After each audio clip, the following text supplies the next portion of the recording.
یہ ہمارے لیے سعادت کی بات ہے اور ہمارے لیے فضل کی بات ہے کہ اللہ تعالیٰ نے ہمارے سینوں کو قرآن کا عامل بنایا اور قرآن کا محافظ بنایا۔ کوئی بھی کتاب آج دنیا میں علاوہ قرآن کے جو آسمانوں سے نازل ہوئی کوئی بھی کتاب اپنی شکل کے اندر موجود نہیں ہے۔ تورات جس کے ماننے کا دعویٰ یہودی کرتے ہیں، انجیل جس کے ماننے کا دعویٰ عیسائی اور نصرانی اور کرسچن کرتے ہیں، زبور جو حضرت داؤد علیہ السلام پر نازل ہوئی، یہ ساری کی ساری کتابیں محرف ہو گئی، ان کے اندر تبدیلیاں ہو گئی، گھٹا اور بڑھا دیا گیا،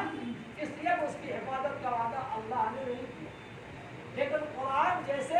حضور پاک صلی اللہ تعالیٰ علیہ وسلم کے قلب اطہر پر نازل ہوا تھا، اسی طرح آج بھی محفوظ ہے،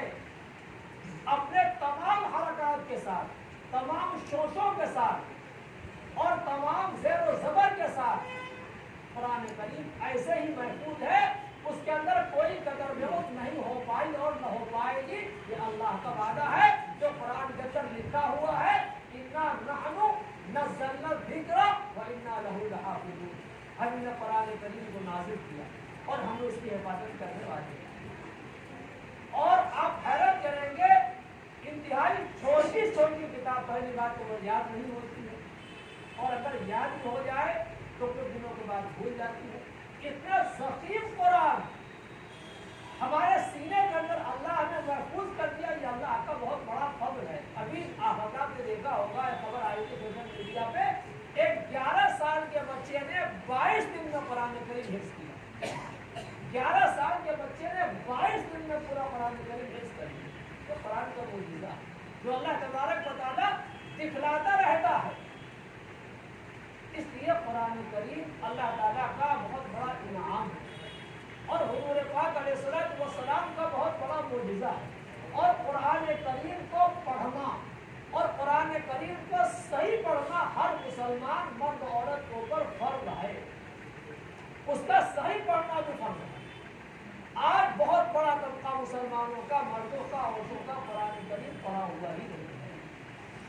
آپ یقین جانیے وہ مقصد حیات سے واقف ہی نہیں ہے۔ قرآن اللہ کا پیغام ہے اللہ کے بندوں کے نام، اس کے الفاظ کو سیکھنا بھی ضروری اور اس کے معنی کو پڑھنا بھی ضروری۔ جو طبقہ قرآن کریم پڑھا ہوا ہے وہ صحیح نہیں پڑھ پاتا، شین کو شین پڑھتا ہے، قاف کو قاف پڑھتا ہے، جیم کو زا پڑھتا ہے، اور بہت سارے مقامات پر تو ایسی غلطیاں کرتا ہے جس سے کلمہ کفر و شرک لازم آتا ہے اور اس کی نمازی نہیں ہوتی۔ اس کے لیے ضروری ہے کہ ہم قرآن کریم کو صحیح کرنے کے لیے قرآن سے رابطہ قائم کریں، علماء سے رابطہ قائم کریں، باقاعدہ ہر مسجد میں تعلیم بالغان کے بھی مکاتب لگیں، جس میں بڑے حضرات قرآن کریم کو سیکھیں، کم سے کم ہماری وہ صورتیں جن کو ہم نماز کے اندر پڑھتے ہیں